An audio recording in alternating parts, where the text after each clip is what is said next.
Welcome back to ball watching, ladies and gentlemen. It's good to see all your lovely faces that I actually can't see, but I know that you're hearing me at least, and we can just revel in that for a little bit here, Justin. But good to be back on the pod and have some fun stuff to talk about today. We got a special guest here coming up shortly, who will be joining us on the fly, which is always very impressive for folks to do. And we've got a bevy of updates today when it comes to local grassroots level game, baby. We're talking about high school, we're talking about college ball.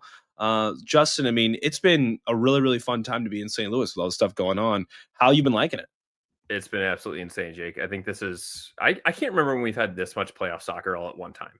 Can you? I mean, No. just when we talk about this, and we'll cover it all. It's from high school to college to all of these things that are going on, and it's just local. It's extremely local. It's not just like we're reaching and saying, "Oh, teams from Kansas City or Chicago." Like, no, this is truly St. Louis's finest that are being put on the stage in the playoffs right now. So, I've been having an absolute blast trying to keep up with it all.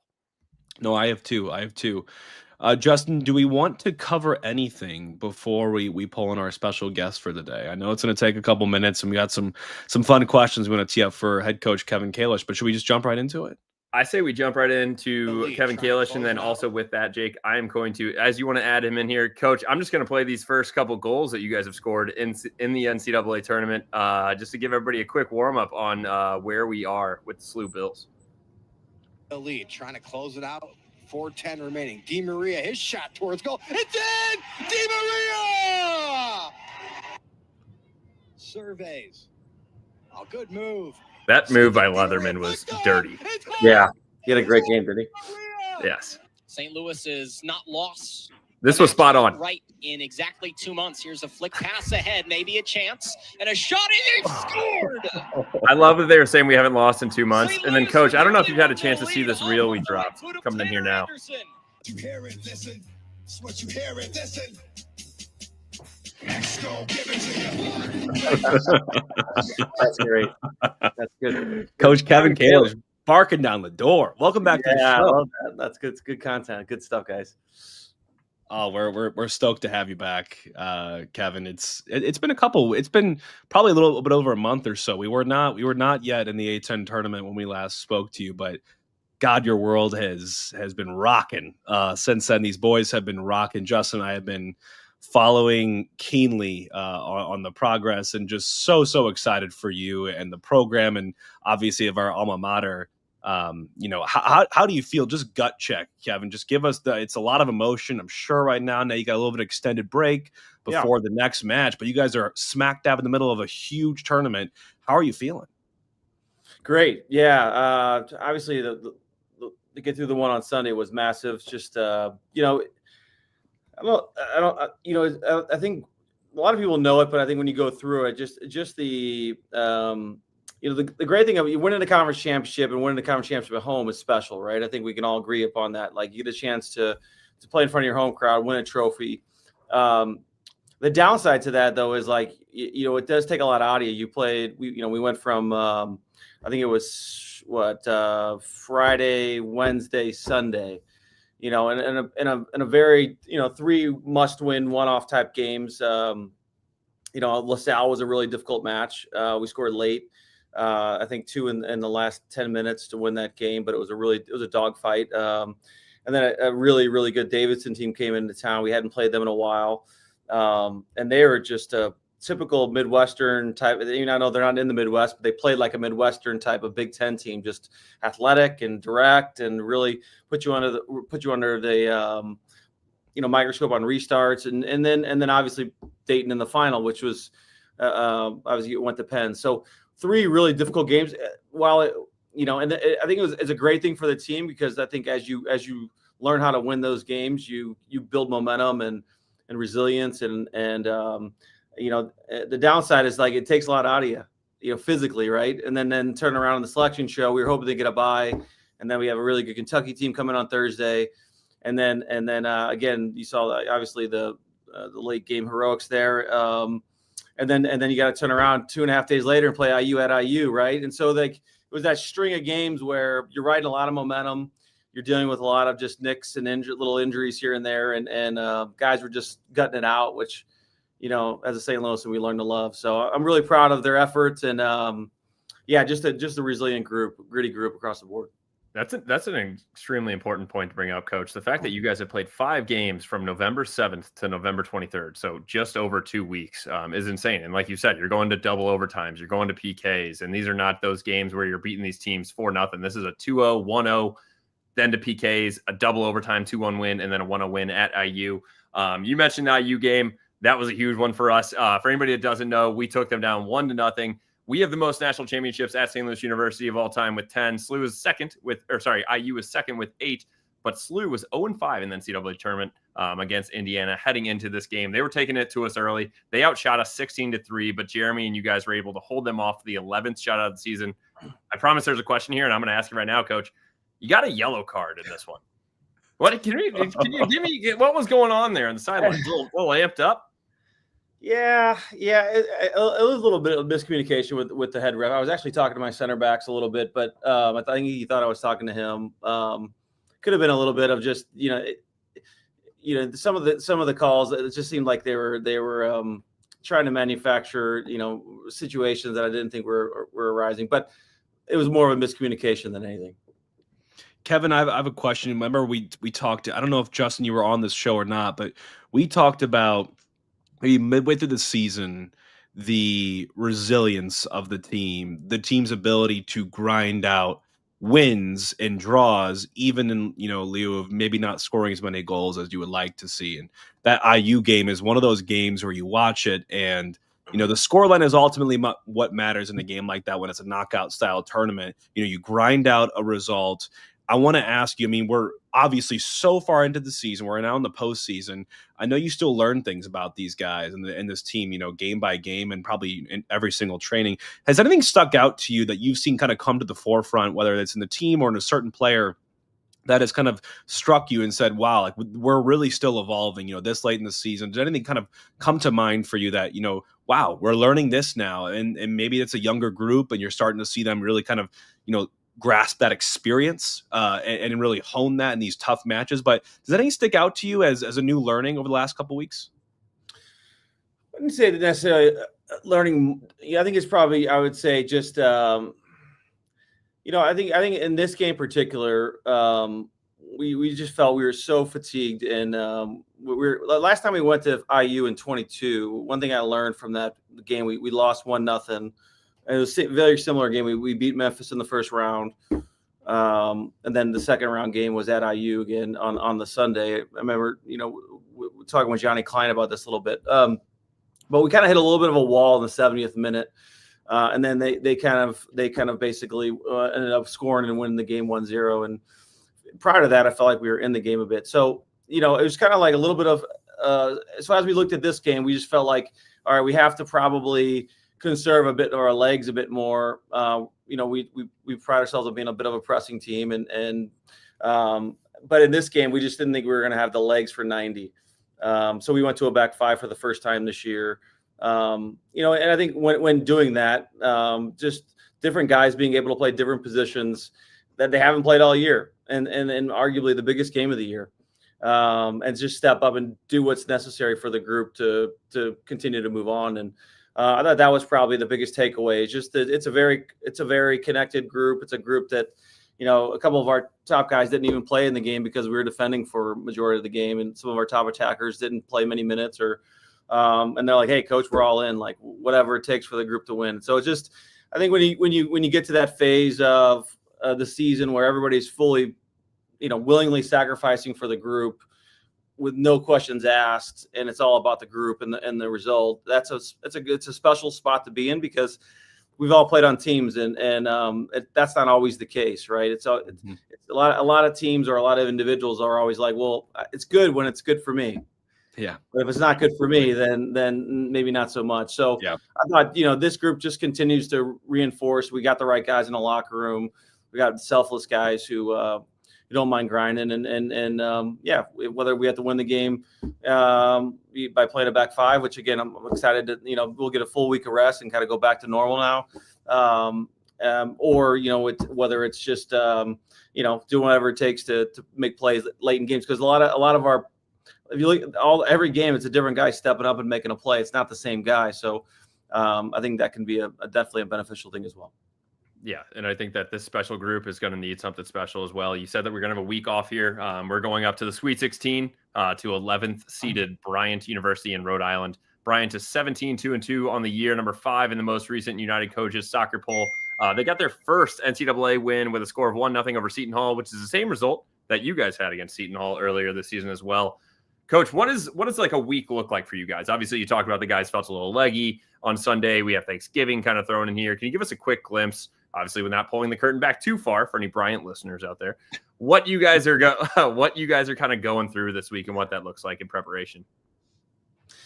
I'll be honest with you, it's just simply getting our legs back and getting our bodies back. At this stage, it's pretty much, rinse and repeat and just get as fresh as possible and go and compete. There's not too much training going on, keeping a little bit sharp here and there, but for the most part, it's just letting these guys recover physically and and then obviously we'll enjoy Thanksgiving meal together, and then we'll head up to Rhode Island. But I would say outside of we'll obviously watch film and whatnot. But at the end of the day, it's just at this point these get rolling out the ball and let's get going. Coach, I don't know if you know the exact stats. I was trying to look at before we joined the show here, but I think if we were to be able to advance past Bryant, I think that would make for 25 now quarterfinal appearances for the program, which would be absolutely crazy. I mean, just considering how historic this is. But that's something to think about for me. But I also want to talk about the emotional side of it. So, I mean, obviously beating IU outside of your 0-5, all-time tournament record now, 1-5, that's an emotional win. That is huge. And the way in which that came, you were grinding out at the end for that. Like I was watching, the last second half, and just every dead ball, every throw in you could earn, every foul you could draw, it just meant more time ticking off the clock and seeing this one out with some heavy legs. How do you keep the team, grounded after such a big win like that against a huge historic rival of yours and get them kind of ready to go mentally for another very, very different matchup, very far away now in Rhode Island as well? Yeah, look, I mean, it's very rare that you get first in this program, like to be the first team to beat IU in the NCAA tournament ever in SLU's history. That was, I think it's a testament to this group and what they've been able to accomplish. But yeah, I think this group's got bigger sights. Obviously, we're in the tournament to win the tournament. Obviously we want to keep advancing and take it one game at a time. And Bryant's going to be a really good team, and it's going to be a really extremely challenging game. But these guys they're just old school. That's probably the best way of putting it. They're very old school in the way they go about things. They don't get too up, they don't get too down. They're just kind of go about their business. And when the bell rings, so to speak, they just show up and start swinging. And so I really kind of like that about this group. It's been a really joy to coach them because they remind me a lot of even when I played, or even obviously when Jake, your dad, even played. Yeah. Absolutely. He bragged, Kevin, about we were watching the IU. He's like, we beat I think he lost to IU during his time there, and then they committed as a team they would never lose again until at least their class graduated. And he was proud to inform me they beat them twice after that. And now lose them again. That's awesome. I thought that was going to end with like he said that his senior year, and then he graduated. And then, we never lost IU ever again. Right, exactly. So, Well, Coach, I know you said you're going to be doing some film and stuff this week. I pulled in a couple stats about these guys just so people are who they're looking out for on Bryant. It's a very attack-minded team. They had 42 goals for in 21 matches played, so 2 per match there. Led by number 27, Jamie Amaro, a 5'7" guy out of Madrid with 10 goals. Seems to be a little bit more of a super sub. And then also up top, number 10, Madami Gianna, who's a 6-foot striker. He has 7 goals and leads the team with 51 shots. What are you guys looking there? I know you already mentioned, and I know you were going to talk about that and be in the locker room with the guys looking at the different film this week, but how are you guys looking to slow up this very attack-minded team heading to Bryant on Sunday night at 5 p.m.? Yeah, you know what? We've just started to watch them a bit. They're a good team, right? They're a controlling team. They're very talented. They got good wing players. They got controlling center backs, very good central players. So yeah, look, I think it's I can't say that we've thought exactly 100% on how we were going to try to go about the game and all yet, but just really kind of observing them right now and just soaking in a little bit of kind of like what they're about. But yeah, they're an older team. I mean, they got, I think, 13 grad school and 9 seniors. So then we know they're an experienced, older team. So those games usually play a little bit differently. But yeah, like at the end of the day, every game we're going to play from here on out, you're going to face a good team, and you're going to face a team with a certain identity to it. And then it's just really kind of going back to what we're good at, and kind of really honing in on the things that we can focus on, we can control, and again, just playing our best football. Well, Kevin, we're going to have you back here, once this whole run comes to an end. I hope it never comes to an end, frankly. But, this game, for anyone that's tuning in and listening to us, this is going to be at 5 p.m. Central on Sunday, November 30th. And for anyone that's not local to Rhode Island, we have a very, very loyal Rhode Island crowd out there. For anyone that's not local, that is probably here in St. Louis, not making the journey, you can catch that on ESPN Plus at 5 p.m. on Sunday, November 30th, and watch the SLU Bills, the men's soccer Bills, take on Bryant in a Sweet 16 matchup. Words that I am just so excited to say, Kevin, and I'm so proud of you and the team and what you guys have been able to accomplish. But I know you're not resting on your laurels. You have a lot to celebrate this Thanksgiving, but hopefully a lot more to come here. But Justin, you have a great question here. We can't let you off, Kevin, without having you answer this one. Lighthearted here. Throw you a little curveball, little softball here. Are you a light meat or a dark meat guy when it comes to the Thanksgiving turkey? Light meat. Light meat. Justin, get another follow-up question on the sides, maybe? Yeah. So Kevin, light meat. We have some questions on that. We'll have to take those another time because that's a hot take. But then, what is your go-to side? If you could only pick one, what's the go-to Thanksgiving side? Mashed potatoes. All right. Wow. I think you made up for the light meat thing. Yeah. Okay. I love it. Well, happy Thanksgiving, early Thanksgiving to you, Kevin, and to the team. Give them all of our best. We'll be thinking about them, rooting them on from home here on Sunday. And we'll talk to you soon, Kevin. But thanks for coming on. Yeah, guys. Thanks again. See you soon. Thanks, Coach. Thanks, Kevin.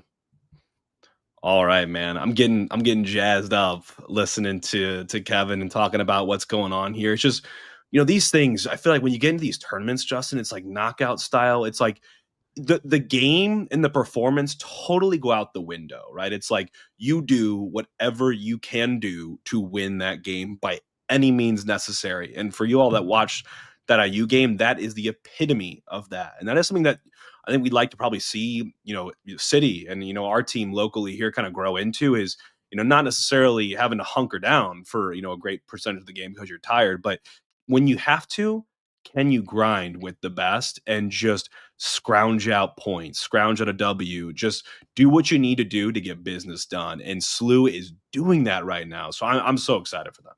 I'm so excited, and could not be happening to a better guy with Coach Kalish. And it's awesome to hear that is truly a tight-knit group at SLU. It's really, it's easy for people to say like, oh, it's for the team, and you can just say that, but it really shows on the field with those guys. When you look at some of these guys that didn't, like he said, didn't get a lot of minutes because we were defending. They're for the team. You put them in there and they will drop back and they will get their hands dirty. So awesome. Congrats to them on what they've been to, but it's not done, Jake. Like you said, Sweet 16, Sunday night, November 30th at 5 p.m. on ESPN Plus, or make the trip up to Bryant. I heard Rhode Island's lovely this time of year. But so as we also talk about, there's tons of other soccer going on in St. Louis, or has been, and we're going to go from the college Bills to the junior Bills as they won the state championship for Missouri. They took on Rockhurst, and who their senior class, Jake, was 69-4-3 going into this game. 69 wins, 4 losses, and 3 draws in the last 4 years for them, with 2 state titles, 1 national title for 2023 when they were undefeated 24-0-0, ending the season number 1 in the nation. But they got taken down by the junior Bills, and Jake, there was a controversial call in this one. I hated it. I know, and then we got obviously our rules analyst and expert George Ganser to weigh in on this one, Justin. So I want to roll that, but I'll actually, you know what? I'll spare my analysis for a second. Let's hear what George has to say about this for anyone that might have missed it. Hey guys, happy Thanksgiving. I want to get back to you on the video clip from the St. Louis U High and Rockhurst championship game this past weekend. Everybody's talking about the penalty, and from the angle that I've seen, it doesn't look like a penalty to me. So we're looking at a game of angles here, so I want to be clear about that. The assistant referee and the referee's angles are completely different from the camera view that we see. But it's a championship game. You got to be a little bit more clear if you're going to give a penalty in a championship game, I think, from the referee's perspective. Yeah. So Jake, on that one, I think we have a little freeze going on, George, but he ultimately goes on to say as well that the referee there is also from Springfield, Missouri.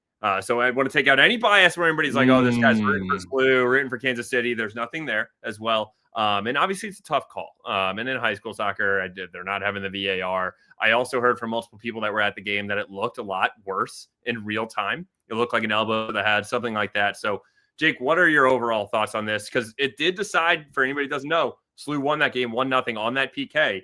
And then ultimately decided the state championship for them. Yeah, I mean, for anyone that didn't see it, I'm sure you can go out and find the video somewhere, but it's essentially the goalkeeper picking up the ball, loose ball, and you know how, the forward might challenge a little bit, and once he picks it up, they might give him a little shoulder. You see it all the time in every league that you watch.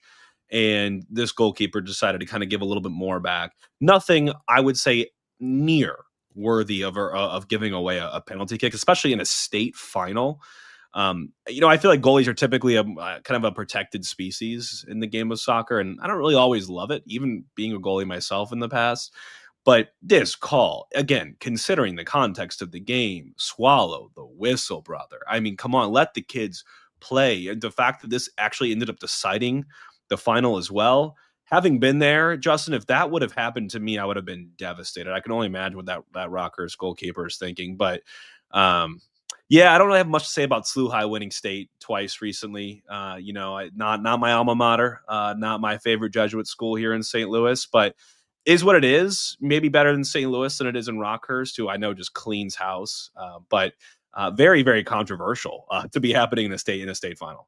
Yeah, it's tough, and imagine we already mentioned it on a season and a team like that for those Rockhurst guys. I'm extremely happy that the state championship is coming back to St. Louis. Obviously, for those guys that are a little bit more biased to St. Louis soccer versus Kansas City, but it's just tough when you think about it for those guys. I'd say those kids that some of these guys are going to go on and play for Sporting Kansas City and things of that nature. But that was some of the bigger news in high school soccer. Also hopping back in to college soccer, Jake. There's an awesome one that's coming up now.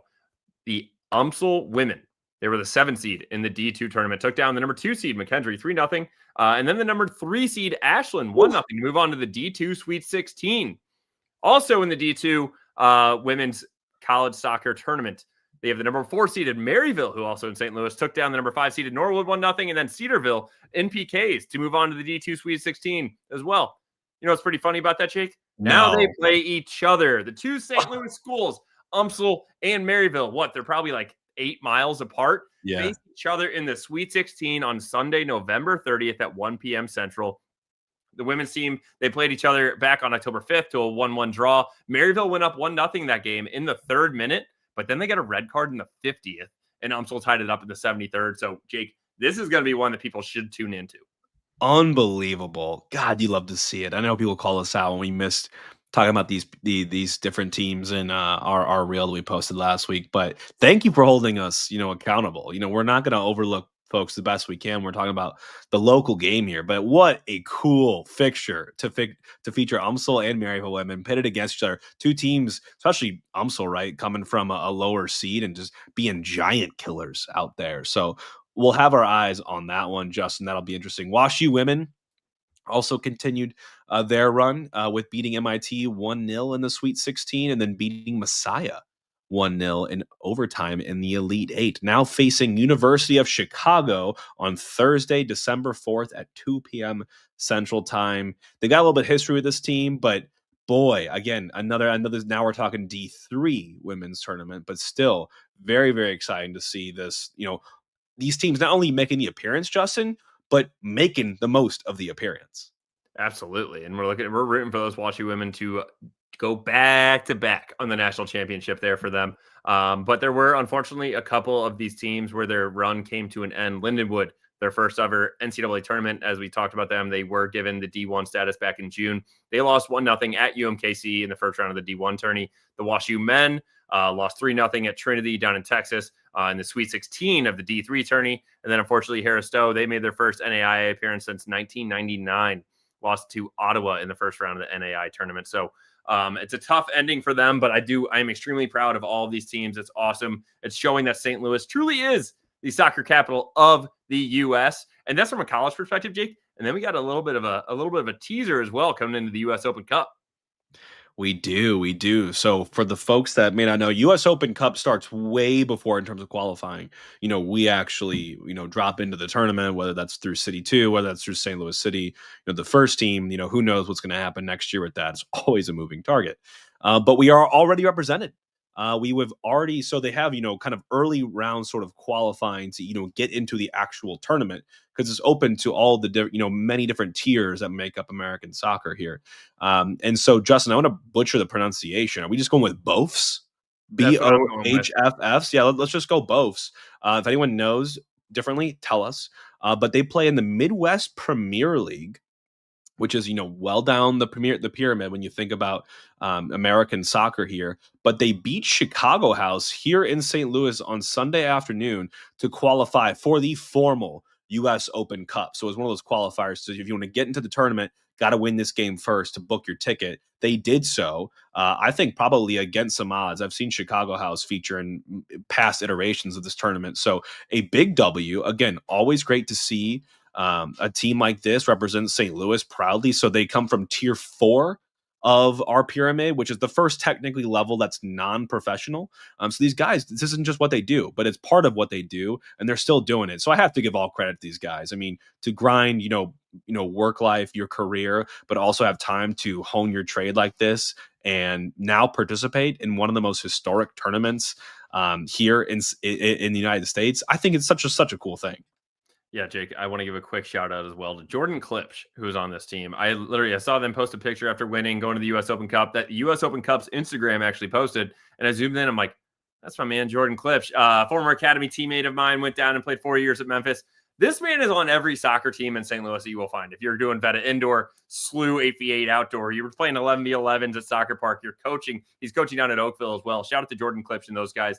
That is so cool because it really brings you back to your dad's team, Kudus Funeral Homes, really the start of the U.S. Open Cup and showing what it's all about is letting these smaller league or kind of almost teams that have not been together whatsoever, they can make a run and play at some MLS teams. Who knows? Some of these guys could be playing against Messi at some point. So it's awesome to see that it is still growing, and I really appreciate a team from St. Louis doing it big. I 100% agree. You know who else has it big, Justin? Our presenting sponsor, Hoffman Brothers, for 2025.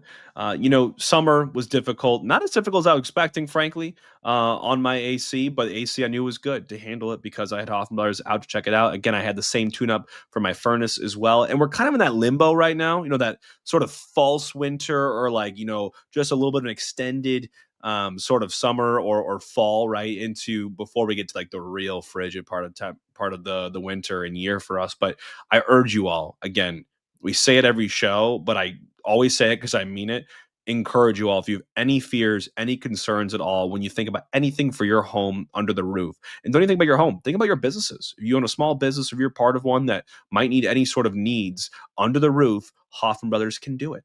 They can do all of that sort of stuff. So make sure if you have anything at all that you need when it comes to protecting your home or your business, that you call Hoffman Brothers, our friends, at 314-664-3011 or visit them online at hoffmanbros.com. Couldn't have said it better myself, Jake. And I'm very excited now. Also, after you already said that, and I got a little warmer just because my house is all nice and toasty from the Hoffman Brothers.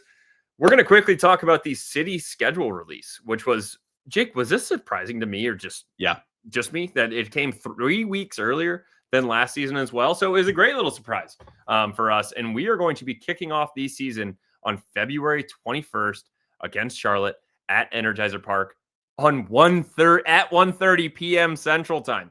We were begging for some more day games throughout the year. And then guess what? They said, guess what, guys? You can have it from the get-go. And so you will be able to stream all these games. You can't get to Energizer Park. You'll be able to, every City SC match will stream on Apple TV. There's no more MLS pass required in 2026. I think that's all that to say is stop making us do a little paywall if we're really trying to grow the game in the U.S. as well. Obviously, something else to note in the 2025 season is that we will have a break for the World Cup. That starts on June 11th. So there will be a break during that time period as well. So those are some of the major points, but we have a lot to talk about on some of these matchups.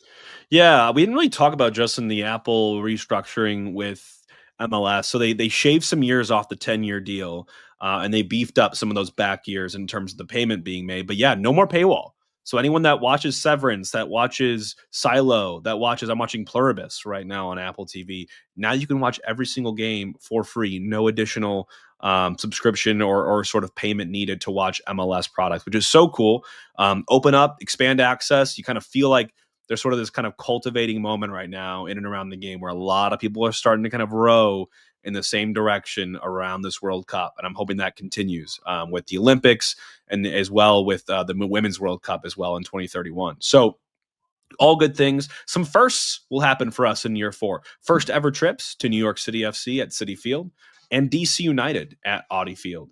We'll also play our first ever match against the New York Red Bulls, which is the last team we have yet to play. So some cool kind of new trips we're making here. Obviously, notably very, very much there in New York. We've got some national TV games here. Again, every game is free on Apple TV, but for us, you play on some linear cable networks as well. We have one against San Diego at San Diego in March on FS1. We play on Fox versus Austin on May 23rd. And then we're nationally televised as well on FS1 at Sporting on August 19th. A couple of Sunday night soccer thrown in there as well, Justin, with Austin, Dallas, and Galaxy. But when you think about home and away, Justin, or even the SKC sort of, derby match with us, anything that you think about with this new release? The only thing that really sucks is that both of our Sporting Kansas City games are during the week. I think that's a really tough one. I do like this new structure, like you already mentioned, where we're making our first ever trips to New York FC and to DC United. And then we're playing the Red Bulls for the first time as well, which will be the first time. And so I'm excited about some of those small nuances like that. And then obviously you already mentioned that we have a couple of 3-game road matches, New York to Dallas and Seattle in a row as well. And for 3 games and 8-day stretches. We have 4 of those throughout the season, which I feel like we got kind of lucky last season, Jake. I can pull it up. I feel like the last maybe month and a half, 2 months, we really only played on Saturdays. It was like a week. And it was obviously at a time period where we didn't really need to get healthy. We were pretty much already out of the playoffs. And I kind of really appreciated that. Not just playing these midweek games, but obviously outside of that, I would say the main thing that I'm looking forward to is just getting back and seeing these guys back on the field. Yeah. I think we're seeing a couple of these roster decisions that obviously dropped today. And I think we're going to see a lot more news incoming as well. But ultimately, I'm just extremely excited that they're continuing to kind of piece this thing along, right? You got the playoffs still going. Well, hey, if your team's out of the playoffs, get excited about the schedule for next year. And then also how we're going to integrate that with the World Cup. There are games going on before the final of the World Cup. To your point, I think you brought up a very good point, Jake, that while people are in the States, if you want to see a little additional footy, why don't you go to these MLS games before the final? So, because originally I was like, why would they do this? Like, what if there's a chance of some of these teams where they're going to be missing a guy because of the World Cup or whatnot? But it's awesome because then it gives people from around the world a chance to really experience the MLS. No, it does. And there's possibility, right? Like, what if Argentina would have been in the finals here in the US?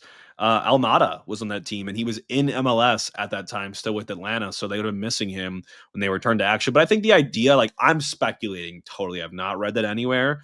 But the idea of having MLS matches right before the final, not the day of, but a couple days before the World Cup final here in the States, maybe it's a way to have some overseas fans. Yeah, come by, stop by, watch a match. I mean, because they're going to be playing in, 14 different cities, right? Maybe there's some overlap there. So very, very cool. Obviously, it's not the new schedule that we already talked about, Justin, but it's the last year of this schedule, this full schedule. Then we'll have that short kind of transition season before we make the full transition for the 27-28 season. For folks who want to go buy tickets, home opener presale is on December 3rd at 10 a.m. General on sale on December 5th at 10 a.m. And then all remaining 2026 single match tickets presales February 3rd, General February 5th. So a lot of exciting times, Justin. I do agree. It kind of came out at a random time compared to last year. There's a lot going on right now. It feels probably intentional. I know we gave some of our early thoughts here, Justin, but we want to talk about anything else with this before we break into what's been going on in the MLS Cup playoffs. No, because I think there's a lot to talk about there. And just, I know that we kind of breezed through the entire season on kind of where some of the exciting games were, but we'll really get into breaking that into chunks as we have, and we get closer to the season and breaking down who we're looking forward to playing, what off-season moves were made by each of these teams and all of that nature. But that was just a quick glimpse into it, similar to how the MLS provided that to us. But Jake, I will share my screen for anybody that is still catching this visually. If not, we will also talk through it for the podcast sense. But there's been a lot going on in the MLS playoffs. Yeah, I'm bummed. Yeah, I'll just elephant in the room. LAFC is out. I lost my $20 plus my other 20 that I doubled down on. So I am $40 poor, and I also have a man cold. So it's been a tough week for me. But yeah, Inter Miami played Cincinnati. I'll take the first two, Justin. You can take LAFC. All right. I can't. My heart is too broke. So Inter Miami played FC Cincinnati, and these are the conference semifinals. Remember, they absolutely destroyed them. I mean, 4-0 drubbing. Messi showed up, scored the opening goal, and registered 3 assists on top of that. Every single goal that Miami scored against Cincinnati had his fingerprints on it, whether off his boot on the final touch or the second to last touch. They're also getting some good value, Justin, from guys I don't think they expected. There's a 19-year-old named Matteo Silvetti who has scored an assist in this match, who is producing at a high level. They sat Suarez in this one. There was no Suarez in the starting lineup for Miami, and they just dominated from the first whistle. Cincinnati looked so meek in comparison to Inter Miami. And Justin, I am, sort of a betting man now because I told you my future. The way they looked in this match, I do not know who would want to face Inter Miami at the peak of their powers. But someone has to. And unfortunately, that's New York City, who did knock off Bradley Carnell, reigning coach of the year in the Philadelphia Union. Veteran midfielder for New York City FC, Maxi Morales, scored that decisive goal early on in the game in 27th minute. And Matt Freese, I like to see it, Justin, had not a Tim Howard-esque game, but a Roman Burki of 2023 game where you do not win that game unless it is that specific man minding the pipes for you. He played an incredible match, had some huge saves to deny the Philadelphia Union because they definitely mounted some good pressure, had some great opportunities, but Freeze said no, and they booked their ticket to play Miami in the semis. But I don't have my highest of hopes for New York City FC. I think Miami might have a little bit of an edge in this one. Yeah, it was tough for Bradley Carnell, the Philadelphia Union. There was one positive, if you saw that today, that Indy got re-signed by the Philadelphia Union. So congrats to him. But yeah, if you look at that, so you just took you just took the Eastern Conference. Yep. You have a 3 versus 5 matchup there.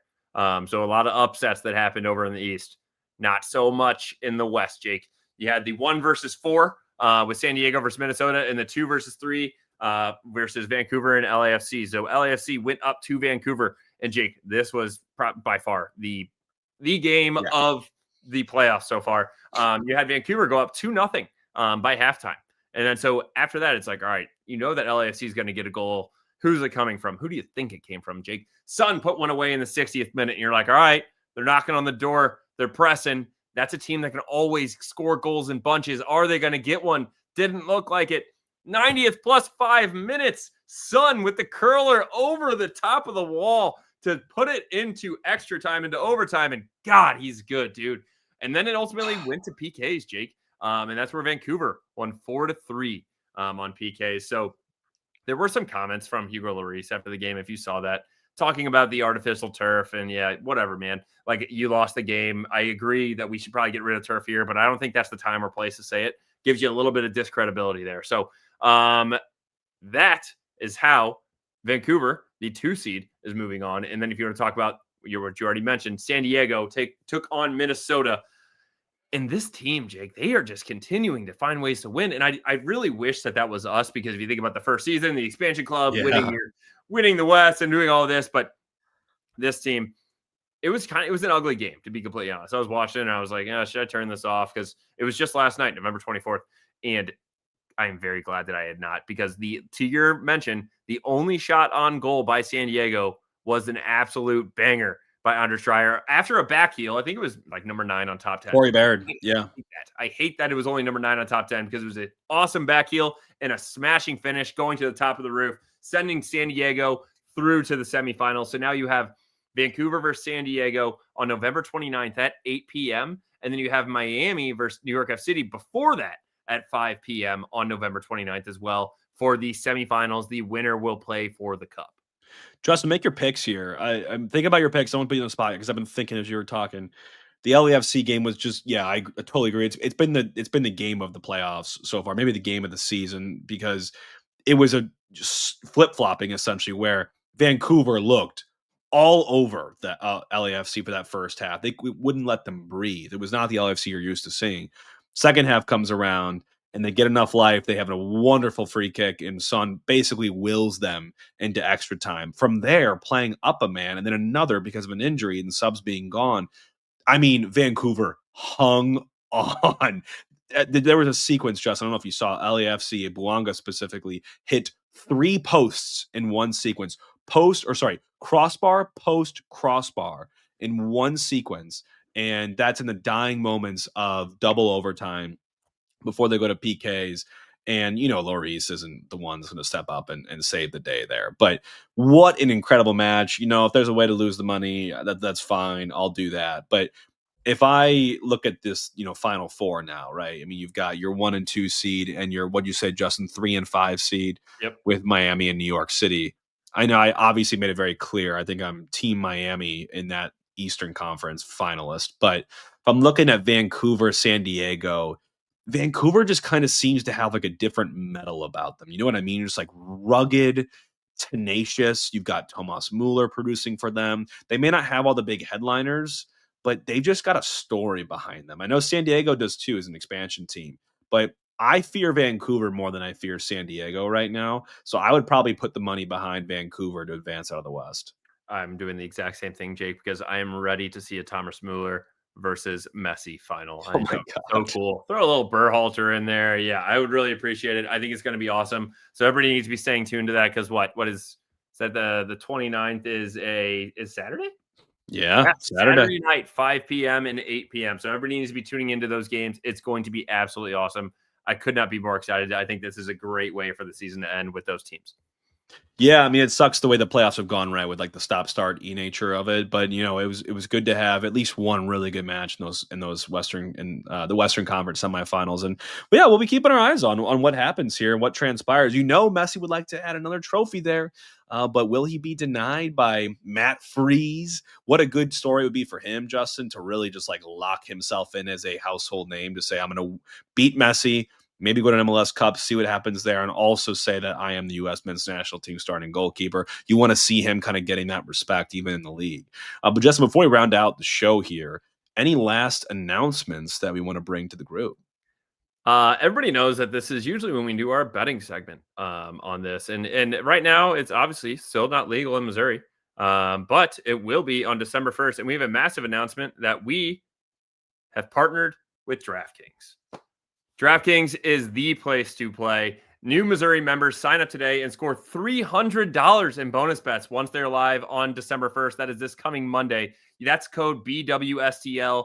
The crown is yours, Jake. I could not be more excited to do this partnership with them. It's something that we've been looking forward towards, and I am extremely excited for everybody to be able to access this come Monday. Here's their ad read. Download the DraftKings Sportsbook app and use code BWSTL. New Missouri customers, sign up today and score $300 in bonus bets once we're live. That's code BWSTL. The crown is yours. In partnership with DraftKings Sportsbook. Gambling problem? Call 1-800-GAMBLER. 21 and over. Physically present in Missouri. Eligibility and restrictions apply. Subject to regulatory licensing requirements. Bonus bets are non-withdrawable and expire 7 days after issuance. For additional terms and responsible gaming resources, see sportsbook.draftkings.com/promos. And Jake, that was a mouthful, obviously, there at the end. But if anybody has any questions or has anything that they would like to talk to us about us, please feel free to DM us. Our DMs are always open. Jake, what are your thoughts on all this? No, I'm super excited to partner with an organization like DraftKings. Justin, you and I have believed in this product for very, very long. We've been able to gamble in states where it has been legal in years past now. But for anyone that's wondering how you get on the action, obviously we know, gambling isn't technically going live in Missouri until 12/1, but you can sign up now with our code BWSTL and kind of get pre-registered. So all that can go live the moment that 12/1 comes. And that BWSTL will get you, what we say, Justin, $300 in bonus bets. Yes, and they clarified for me. So that is $300 in bonus bets that if you sign up today, you obviously won't be able to bet. You won't be able to see any of your money. The morning of, when you wake up, it'll be like Christmas morning on Monday, December 1st. You will have $300 in bonus bets in your app on DraftKings. So download that DraftKings app. Use code BWSTL when signing up. And then that Monday morning, you will have $300 to use and play with once it is live in Missouri on December 1st. Unbelievable. So more to come. If you all didn't hear that code here, make sure you go to DraftKings, download the app if you don't have it already, and sign up using code BWSTL. And they'll know that we sent you. We appreciate you all for considering that. Obviously, I know everyone feels differently about things these days, but it's fun, Justin. We did a whole, I think, 2023 of you and I tracking against each other and seeing how these went. And we will do some serious due diligence and make sure that you all leave these podcasts with a way to maybe earn a little extra dough through our partners at DraftKings. Yeah, absolutely. This is going to be something that we're extremely excited about. We will keep the segments as to the point as possible, giving you the data that you want to know so you can make an educated decision on what you would like to do if you're into those things. So big thanks to DraftKings. Very excited for the remainder of 2025 and the whole season of 2026. And while we're doing announcement season, Justin, I don't know how we haven't mentioned it to date yet. I've got to just say it because we're going to actually put something out here shortly on it. Is if you're listening, maybe go check out the socials because we are doing Hope for the Holidays this year. Despite the rumors, despite the reports you might have seen, or the lack of communication you might not have seen, we are doing Hope for the Holidays. It is very much on, and we're working on some final details. But for anyone, pencil into your calendar December 20th. It's a Saturday this year. There's no weekday shenanigans. We are going to do a Saturday, December 20th. Back at the pitch. You all know where to go. We've talked about it for years now on the podcast. And remember that all proceeds during this event support the Head and Neck Tumor Center at Siteman Cancer Center through our friends at the Foundation for Barnes Jewish Hospital. Justin, it's a cause that I know you and I just care so much, about. And over the last 2 years, we've raised close to, if not over, $100,000 through these two events, and looking to make a big dent in time for the holidays as well. But we are formally inviting you all. Tickets will be available very, very shortly. Stay tuned for that as well. And your tickets, Justin, you get some bang for your buck. You absolutely do, Jake. So this is an all-inclusive event. Again, on a Saturday, you'll be able to drink as much as you want, eat as much as you want, hang out with us as much as you want. If you feel like you don't hear us enough, you get to come there as well and you'll get a presentation to get an understanding of where this money is going. And then you also get a special guest interview live from us at the pitch. It's an awesome event. It is by far my favorite thing that we are able to do with the platform that we have built with this podcast. It truly means a lot to us. So again, if you have any questions on this, please feel free to DM us. We'll be releasing tickets this week. Share it with all your friends and family. The tickets do go relatively fast. I think we can hold about 175 people we've had in the last 2 years. So, and yes, we have raised over $100,000 in 2 years, and we are looking to continue to grow that and spread awareness for head and neck cancer. And bring a friend. Like, it's a cool social event, and we're doing it from 1 to 4 p.m. this year. So it's not a night event. If you already got plans on Saturday, no problem. Keep those intact. Come join us for a little matinee show. It's going to be fun. It's going to be a little daytime, a little darty for the younger folks out there. And for the older folks, it's a day party. They're still drinking, and there's still a lot of fun. There's a lot of good that's coming from this, I promise you, and you're going to learn about it in this event. So urge everyone to consider buying tickets for this. Again, we'll put out more details to make sure that you all can go find those, go procure them, and get to the show because we've had fun. Talk to any former people that have been there, Justin. We're biased, of course, but I've heard that there's some folks that might have had a little fun, maybe a little bit too much fun for some. No such thing. It's never happening. But yes, get to it. When we release tickets, please buy them, send it around. It's something that we have the biggest thanks to all of our fans and listeners that are coming to this, but it's something that we can't do without you guys. So please share it. And we're excited to do it again this year. And Jake, another quick shout out to Coach Kalish for coming on the show, kicking us off here. You guys can tune in, watch the SLU Bills travel up to Bryant in Rhode Island on 5 p.m. on this coming Sunday, November 30th, as they take on the Sweet 16. Tune in on ESPN Plus if you can't make the trip. God, well, we'll keep you posted for anyone that's not tuning in. We're going to definitely try to get some stuff out there, make sure SLU feels our support and hopefully feels your support. Let's get behind them. St. Louis unites, and we got to have someone to sink our teeth into when you have no city football, no soccer to watch. So that's the story here, folks. You heard it from here, and that's all we have for you today. We'll be back next week to kind of give you the latest on all the stuff that we're breaking down here right now. Hopefully seeing these tourney runs continue on, right? At least a little bit or a couple of them. Fingers are crossed there. And more to come as, Justin, we near the World Cup draw as well on December 5th. So we're breaking down our proposed group of death for the U.S., maybe the group of life as well, kind of giving some more of a national team picture because we're getting close to the World Cup 26, Justin. I mean, it's basically just like 7 months away at this point. So we'll be breaking down all that kind of stuff here too as well. But Justin, any final thoughts before we close out the show? No, if anything, this is the off season for City, but it's not the off season for us. We are ramping up, hope for the holidays, World Cup releases, college soccer, high school soccer. We're going to keep you guys attuned to it. So if you have any suggestions, any questions, send them over. One of these, at some time in the next couple of weeks, Jake, we'll definitely do a fan or a listener show Q&A, as well. yeah. Any Q&A that you guys have, maybe we can try to figure out how to pull people in here live, as long as we keep it appropriate. And then we'll go from there. But I'm so excited to be able to keep doing this. And happy Thanksgiving to all, Jake. Happy Thanksgiving to you. I'm very thankful for you and all the listeners. Amen. And thankful to you as well, brother. And thank you to you all for listening. You know, over the course of a year, we've gotten to a lot of ears out there and a lot of eyes for other folks. So hopefully liking what you're hearing. We're thankful for all of you tuning in and supporting us, whether through events like Hope for the Holidays or just listening and tuning into the show or asking questions. We appreciate, could not do it without you all. So in the spirit of thankfulness, Justin, that's it. That's all we got for today. We'll be back next week for another episode, as we already mentioned. And until then, everyone have a happy Thanksgiving to you and yours. And we'll catch you next week. All for City. Roll Bills.